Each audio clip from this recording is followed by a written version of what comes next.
예, 안녕하세요.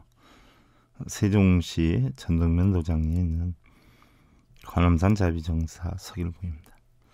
우리 불자님들이요, 단점을 가지고 있다고 해서 나쁠 것은 없고요. 오히려 단점이 있기 때문에 인간다울 수 있는 것은 아닌가 하는 그런 마음이기도 합니다.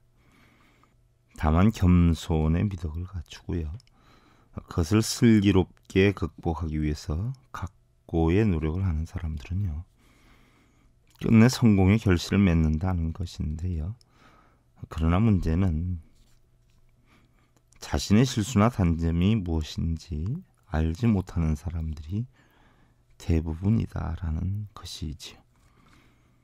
부처님의 진리로 행복을 심어주는 청주 BBS 불교방송 제579회차 서길봉의 반야 SM 시간을 통해서 여러분들께 인사를 드립니다. 오늘은 초발심자경문 32번째 시간인데요.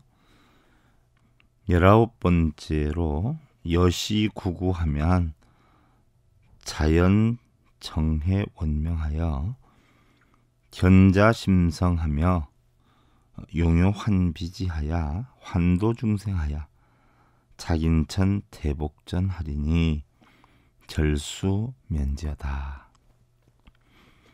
이와 같이 오래오래 공부를 하면 정해가 둥글게 밝아져서 자신의 심성을 보게 되고 환술과 같은 자비와 지혜를 써서 모든 중생을 제도를 해서 인간과 천상의 큰 복밭이 될 것이니 모름지기 간절히 힘쓰고 힘쓸지어다 하는 내용인데요. 정해다라고 하는 것은요, 선정과 지혜다 이렇게 표현을 하죠. 바로 개정해는 이제 사막이다라고 표현을 하는데요. 우리가 선정삼매에 의해서 고요해진 마음으로 구경의 도리를 있는 그대로 견해하는 것을 말하고요.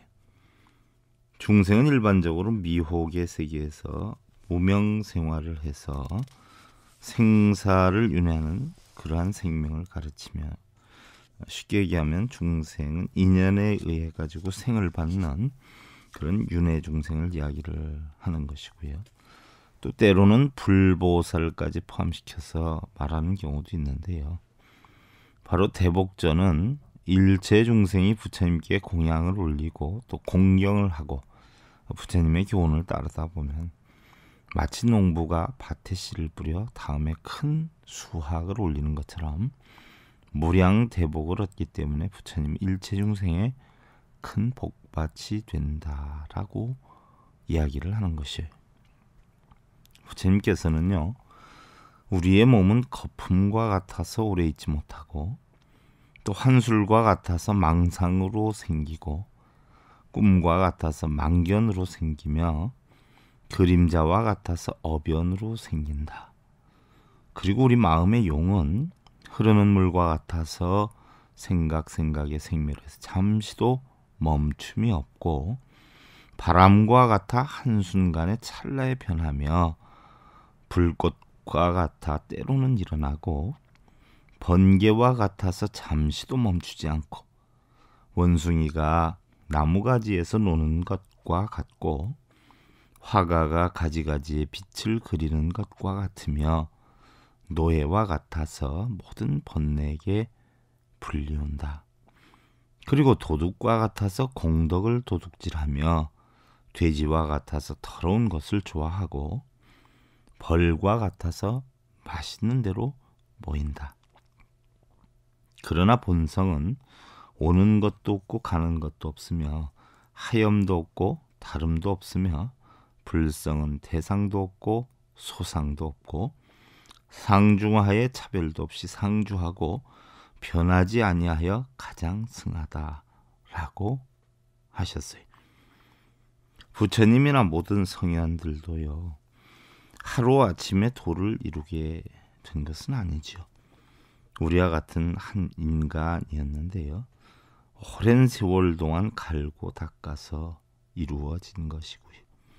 또한 우리도 끊임없이 수행에 전념을 한다면 우리 또한 부처님과 같은 밝은 정해를 이루어서 자신의 심성을 보게 되고 자비와 지혜로서 모든 중생을 지도하는 큰 복밭이 될 것임을 믿어서 의심치 말고 정진하고 또 정진해야 한다는 이야기죠.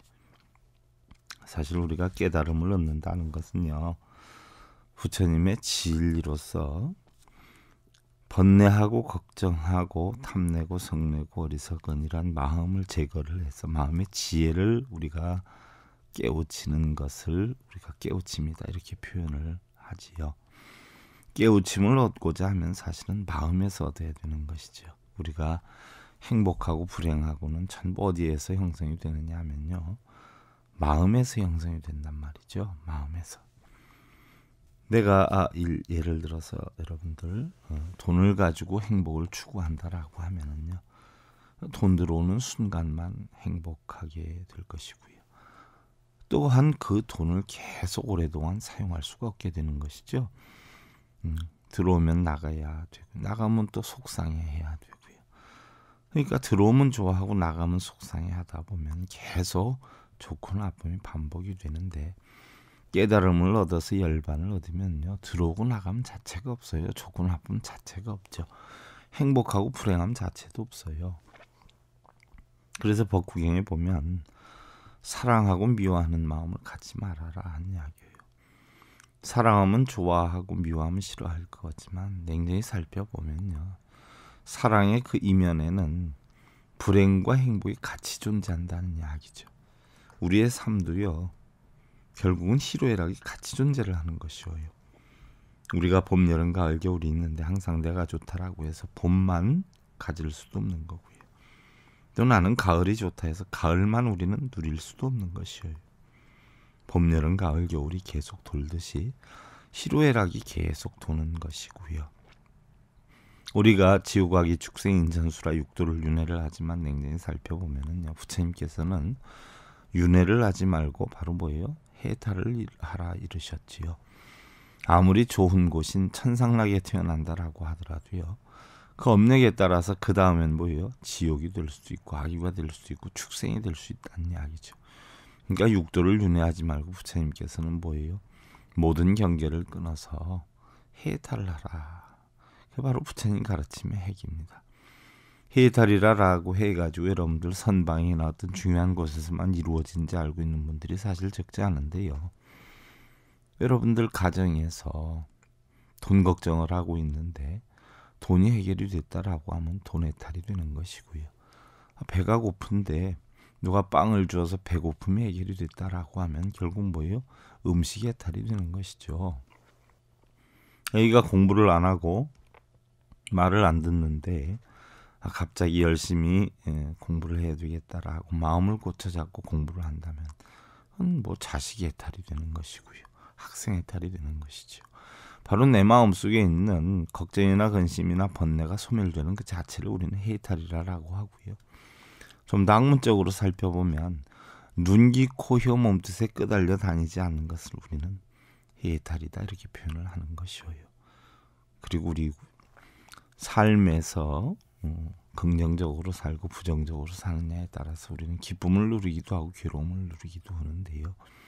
결국 자신이 어떠한 마음으로 어떻게 세상을 살아가느냐에 따라서 우리는 행복하기도 불행하기도 한데, 가장 중요한 것은요, 긍정적인 삶도 삶이지만 배려하는 마음으로 행복을 누릴 때에 가장 우리는 행복한 삶을 살 수 있다라는 이야기죠.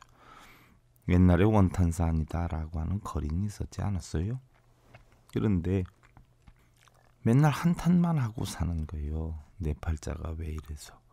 부모 형제의 복도 없고 또 누가 날 도와주는 사람도 없고 난 왜 이렇게 살아야 되는가 하면서 맨날 구걸을 하고 살지요. 그러다가 어느 날 일행선사가 우연치 않게 그 원탄산이라는 그 거린을 만나게 되죠. 그러면서 하시는 말씀이 왜 세상을 이렇게 사느냐 하는 이야기예요. 남들한테 좋은 일도 하고 좋은 마음을 내고 살아야지. 왜 맨날 이렇게 한탄만 하고 남한테 어떻게 해서든 얻어먹으려 하고 다른 사람한테 피해를 입히면 사느냐.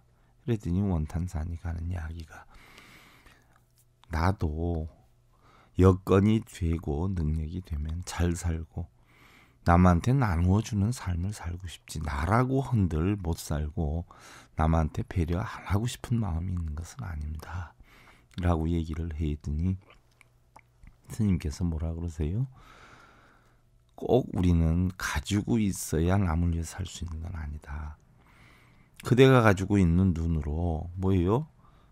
이쁜 모습을 보여주고, 그대가 가지고 있는 얼굴로 어떻게 돼요? 환한 미소를 짓고, 그대가 가지고 있는 입으로 남을 칭찬하고 살며, 그대가 가지고 있는 귀로 남의 고통이나 어려움을 들어주고, 그대가 가지고 있는 육신으로 힘들어하는 남을 위해서 돕는다라고 하면 얼마나 그게 보시하는 삶이고 행복한 삶이 아니겠느냐.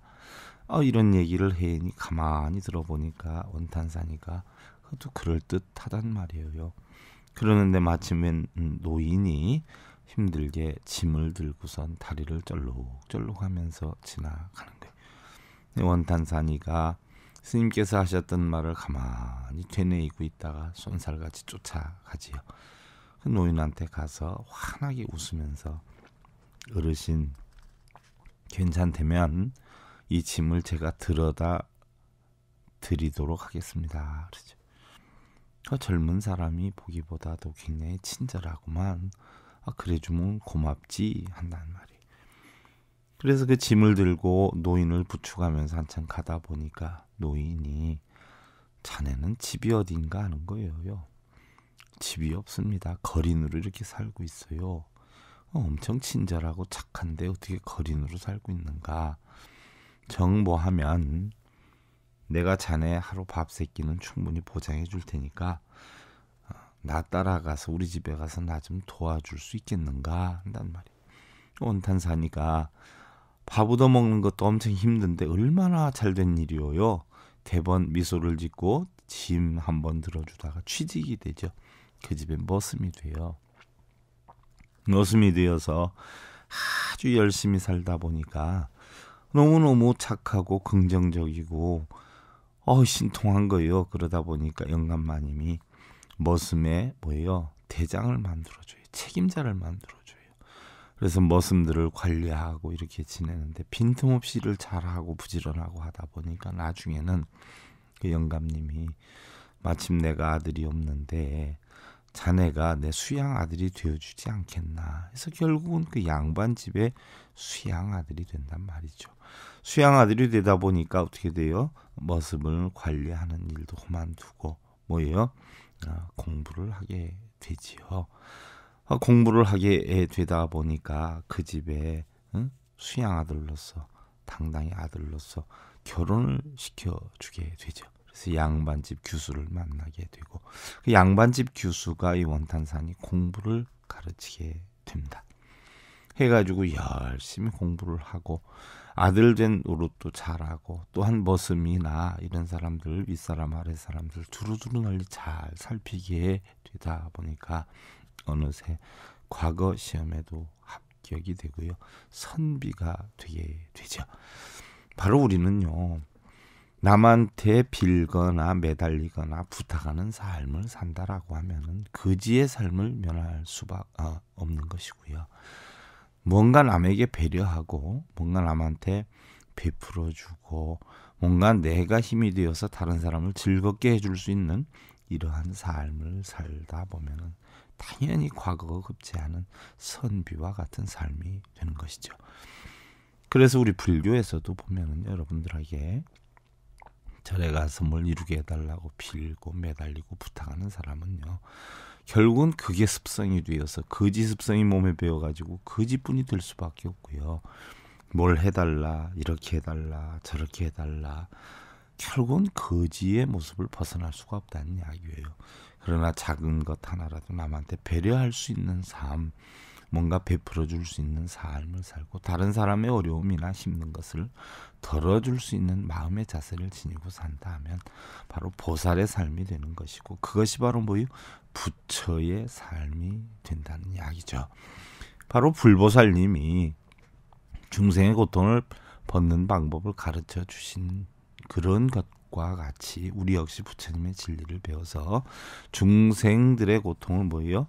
털어주는, 벗게 해주는 그러한 삶을 살아야 가장 불보살님다운 불자가 될 수 있다는 이야기죠. 우리 불자님들이요, 자신에게 아무리 사소한 일이 맡겨진다라고 하더라도요, 그 일을 완벽하게 처리를 하는 그런 삶을 살아야 한다는 생각입니다. 알고 보면은요, 우리 일상에서 중요하지 않은 일들은 하나도 없다는 생각이고요. 사자는요, 토끼를 잡을 때나 또한 그 덩치 큰 들소를 잡을 때나 똑같이 자기의 죽을 힘을 다해서 최선을 다한다라고 하지요. 또한 10번을 뛰어서야 간신히 한 번의 먹잇감을 구한다고 하는데요. 성공한 사람들의 대부분은요, 성공하기 위해서 노력하는 것이 아니라 바로 자기에게 주어진 그런 책무, 의무들을 성심성의껏 그러니까 다하다 보니까 결국은 성공이 되었다라는 이야기. 우리 울자님들, 그동안 초발심 자경문 가운데 보조국사 진울스님의 개초심학 입문에 대해서 살펴봤고요. 다음 시간에는요, 바로 해동사문 원효 스님께서 지으신 발심수행장, 즉 발심해서 수행을 해라 하는 그런 부분에 대해서 살펴볼 것인데요. 우리 불자님들, 최선을 다하는 매일매일의 날들 만드시고요. 내일 다시 뵙기를 기원드리면서요, 그동안 관음산 자비정사 서길보였습니다. 감사드립니다. 여러분들 승불하십시오.